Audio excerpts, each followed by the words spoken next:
Welcome back. To my view, there's a strong legacy of leadership in Florida. So many people have flocked to the Sunshine State in recent years, myself included, and it's clear the momentum is only growing. Congressman Byron Donalds wants to be a part of that. Looking beyond his success in Washington, Congressman Donalds is running for governor in hopes of making Florida the example for education, investment, and so much more. Watch. Well, Congressman Byron Donalds, thank you so much for sitting down with us. I just want to start kind of learning a little bit about you. You grew up in Brooklyn, New York, a place that is very blue, and yet I'm sitting across from a Republican congressman. How did that happen? That's a great question, actually. You know, we didn't really care much about politics growing up in my house. We were all registered Democrats, like my entire family was. And it really wasn't until, when I was 30, during the financial collapse of 2008, that I started paying attention to politics. The full story is I was trying to do research for my insurance company. They ordered me to do it because we had a client that was international, was concerned. And so a part of the research that I was doing, one of the things I did was turn on the House Financial Services Committee here in Congress. Oh. I've never watched a congressional committee in my life. I didn't care about politics. And frankly, I just got pissed off because the members were talking about our economy and they didn't know what they were talking about. And so I knew what was happening in the economy and why it was failing at the time, and I never got those answers from Capitol Hill. Is that what encouraged you ultimately to get into politics? Because I don't have to tell you, it is a tough business. It is not for the faint of heart, not for the thin skin. Is that what kind of spurred your interest in politics? I started reading about political philosophy, and I got kind of on that train by this guy named Mark Levin, who's one of your compatriots on Saturday evening. And I started reading about the framers of our Constitution, John Locke, Montesquieu. And so as I started reading these things, I realized that I was actually quite conservative. You were also raised by a single mother. How did that impact your life and who you became?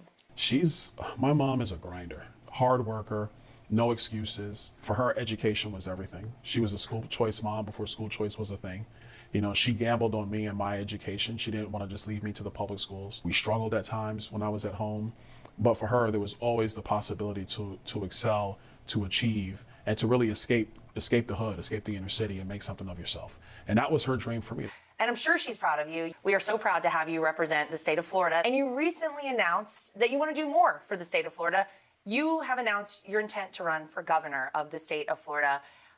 Why was now the time to do that for you? I came to Florida when I was 17 years old. I was afraid to fly at the time. We got on a Greyhound bus. Wow. From Port Authority, Midtown Manhattan, to the bus depot in Tallahassee, Florida. That's a long drive. 24 hours. Wow. Oh, trust me. So I just had my trunk full of clothes, got to Tallahassee, Florida, and everything in my life was really built in Florida. My foundation is New York, and the grinding aspects, being able to be discerning of people coming across you, that's a New York thing that's just never going away. That's a Brooklyn thing. It's the street smarts. 100%. Yeah. But I built everything in Florida. And Florida is where I matured. And Florida is where I met my wife. It's where my kids were born and they grew up. It's where I became a coach. It's where I became a youth leader. It's where I built my career. It's where I found politics. So now to come back and running to become the next governor is really about making sure that Florida, which is the best state in the country, continues to be the best state in the country. You got a pretty coveted endorsement Yeah. from President Trump, who called you a total winner in all caps, Congressman. What impact does that have? What does that mean to you to have the support of President Trump? It's really an honor more than anything. Obviously, it's the most coveted endorsement in politics for obvious reasons, because the president just doesn't lose. He wins a lot. And so to have his endorsement means everything. I think it demonstrates the hard work that has gone on in my life from when I was 30 till now at 46 years old. It demonstrates really that he respected my commitment to making sure that not just we're going to make America great again, but wanting to do everything possible to lead the state of Florida. And I'm really just honored, and I'm not going to let him down. In fact, the only direction Congressman Donalds is going is up. Welcome to the 7th floor Longworth balcony. This is amazing. And this is your view every day. Mm-hmm. The first time, though, after you were elected to represent your constituents in Florida, yeah, and you came up and you sat for the first time in your office in D.C., could you believe that you were even here? I feel like that must have been an amazing moment. It was wow. Yeah. How did we get here? Yeah. Actually, we have a challenge coin in Latin. We wrote inscribed in Latin, started from the bottom. Oh, there's a song that goes along with that. There's a song with it. There's a song with it. But that's what we wrote in it, because you get here and you're like, this really happened. Yeah. still remember primary night. I don't think I've ever shouted so loud just at victory, because it was a tight race. We won by 774 votes in a primary of 100,000 votes. Wow. So to get here and to sometimes it's still in awe. I'll look at the Capitol building and be like, it's the office. But Congressman Donalds is willing to forego the view for a chance to keep Florida moving forward. Florida really, has been booming over the past several years. There was such movement down to Florida during the pandemic. And I'm one of those people. I moved down there and I stayed because it is a great state. It's a great place to live. What is your vision for the future of Florida? We're one of the best states, if not the best state in the country when it comes to business. Let's take that to the next level. I believe Florida is going to be the financial capital of the world, but let's be intentional about that. I want to see a crypto exchange opened in Florida. It's about having corporations decide, you know what, we're going there because it's the best state to operate. It's the best state to incorporate in. Secondarily, insurance. We got to fix it. The prices have been going up in insurance. It's very tough. Everybody's got to be at the table about what the reforms are going to be. And then the last piece is education. Now, we lead the country when it comes to school choice. We do that now. Now it's about making sure every child becomes proficient in math and reading. Most of our kids are at grade level. I want our kids to be focused on proficiency, on mastery, so that they have the opportunity to really excel academically. That really means so much, not just for their lives and for their future families, but for the future of Florida, not just as an economic engine, but as a leader to the other 49 states of how you organize state government. You said that your mom was school choice before school choice was even a thing.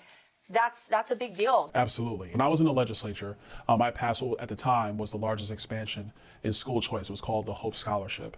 And this is what went to kids who were being abused in public schools, beat up, abused, battery, whatever the case might be. It gave their parents an ability to find another school that sought their abilities, where they felt safe, because you can't even begin to learn if you don't feel safe. We're going to continue to fine tune it in every single way so that parents have every ability for their child to find that place. You were very complimentary of Governor DeSantis, but how would a Byron Donalds administration differ from a Ron DeSantis administration? Governor DeSantis has done a tremendous job. I think with me, it's a little different. I think, first of all, we saw some of the stuff in the legislature, and I don't really want to get too deep in it.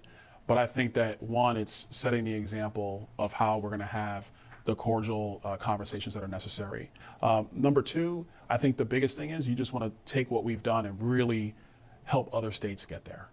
I want Florida to be the best, not just simply because I want Florida to be the best. This is what I joked with my friend Vivek Ramaswamy about that, because he's saying he wants Ohio to be the best. And I said, well, that's great and all, but you still can be number two. I like Florida, the competition between states. This is good. Florida's going to be the number one. But I think you take the Florida model and you help other states realize what they can accomplish, working with other governors to get that done. But I got to tell you, it's very difficult to follow a great governor. What do you say to people who are going to sling mud your way over the course of this run for governor?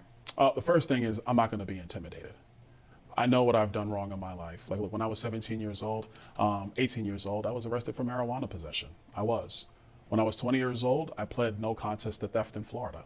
I did that. I made a lot of mistakes when I was young. But, when I was a youth leader, we would tell the children in the youth group that when you mess up, you make up, but you never give up. And I never gave up on myself. So to people who want to dig up dirt and throw it at me, I say, I'm not going anywhere. I'm going to be right here. And I think that if you can go through life being better than you were the day before, then nobody can do anything to you. Well, thank you for taking the time to sit down with us. Good luck with everything. You have been a shining star in the Republican Party, and